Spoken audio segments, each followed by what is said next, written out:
Welcome back. My name is Andy Melendrez, and I'm your Ward 2 City Council member and also the host of Good Neighbor Riverside.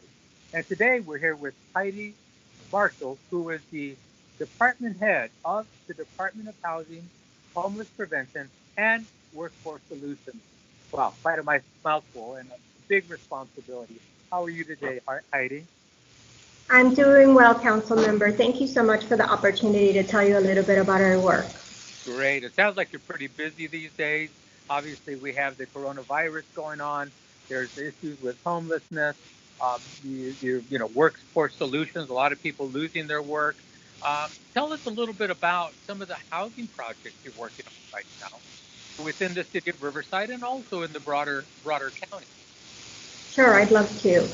It is unfortunate that during this pandemic, our families are going through this. So, of course, we're focusing on making sure that our families are safe and continue to protect themselves from the chances of being exposed to this virus. So we are sending out information, education, and continuing to communicate with not just the families that are participating in our program, but also the thousands of property owners that we work with. So while we've closed our lobbies to our offices, our staff is definitely hard at work in the background and continuing to interface with the public through phone, email, regular mail, and constant communication. So one of the things that we are making sure that we continue to do is continuing to release or select families from the Section 8 waiting list.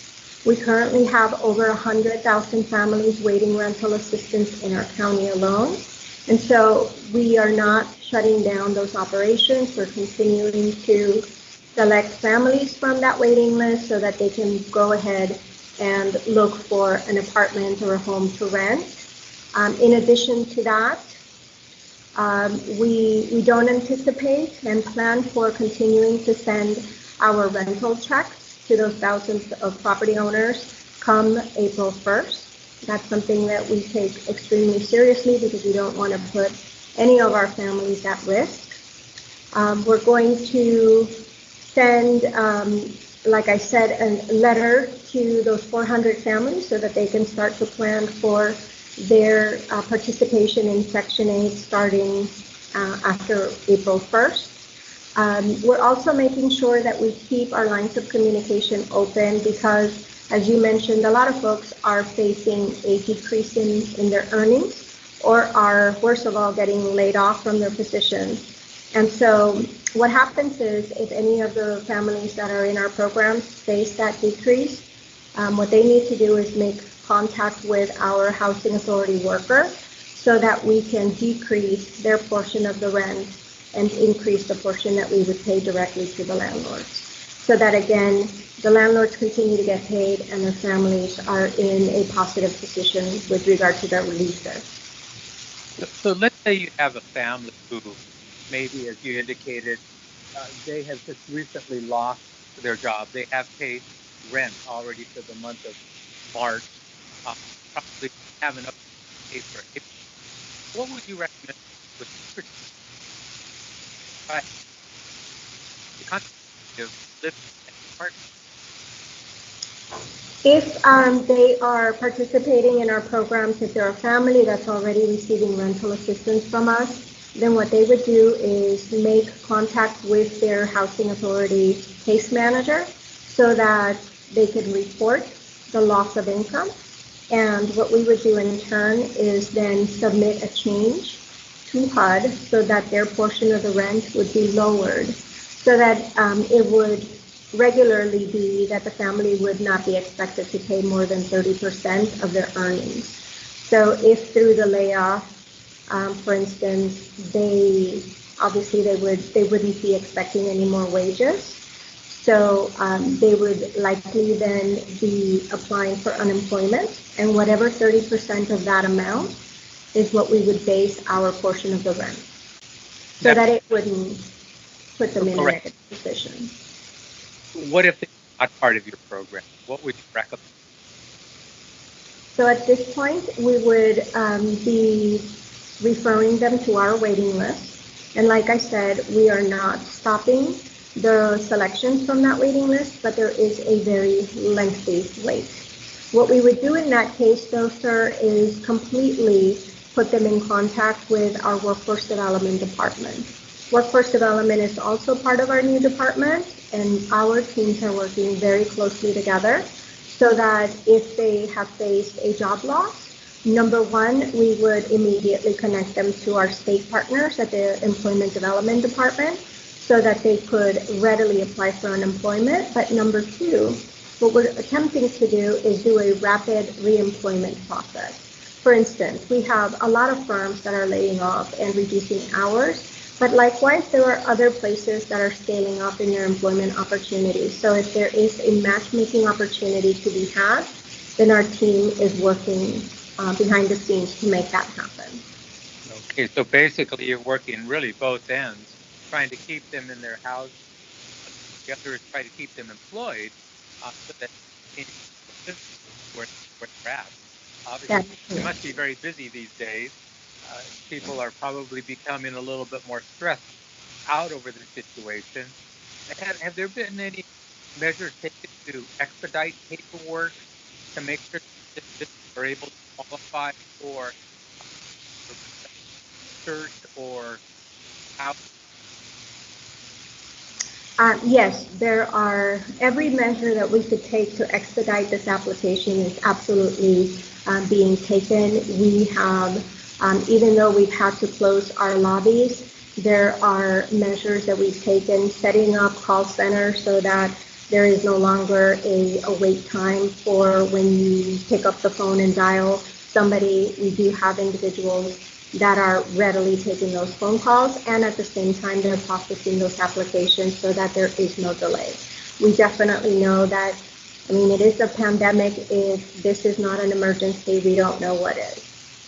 Yes, and in terms of making sure individuals are healthy, individuals lose their jobs, are stressed, they may be coming down with fever, or you'll notice some illness.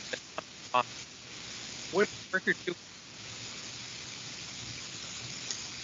I'm not sure if I caught that last piece, but I believe you were asking about if individuals were calling us with concerns about their health, and we are lucky enough to be part of a county-wide system that is working very closely with our public health partners. So for persons who are experiencing homelessness, we're making sure that our outreach workers are connecting individuals with health concerns to our public health initiatives so that not only are they being connected to hospitals or clinics and getting their medical care, but also at the end they're also getting recuperative care as well.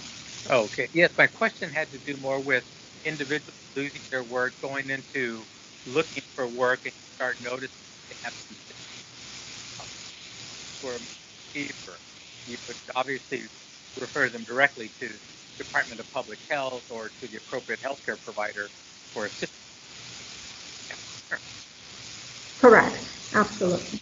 All right. Great. In terms of how you're providing services now, are you looking to expand, or how are you looking to change the services? Because I understand that this pandemic really hasn't reached its peak yet. We are anticipating next few weeks. How do you expect that? Are there plans for that? Yes. The plans are very short term in that we have to be able to make those changes now, which is when people are suffering and going through these difficult times. So the plans have already been put into effect, and the way that we're growing the service delivery is by partnering with our other county departments. So for instance, our parks department recently closed the parks, and while there is a ton of work that they're doing behind the scenes, there are some individuals that have been repurposed and are now working with us to assist families in need.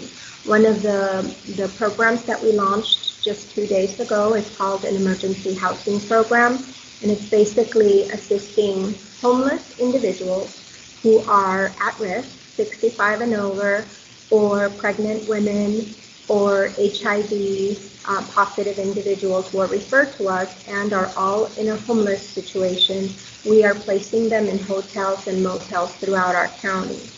And we definitely needed to scale up that program because the demand after one day was just something that we didn't expect. There were about 800 phone calls placed throughout the county asking for this assistance. And so we went from a team of 4 individuals to 12 in a matter of hours, and we wouldn't have been able to do that if we were not counting upon the generosity of the other department heads in assisting with placing some of their staff who could be working on, again, telephones, matchmaking with those hotels, and then providing the transportation to those hotels. My goodness. And the cooperation from the surrounding hotels is very positive.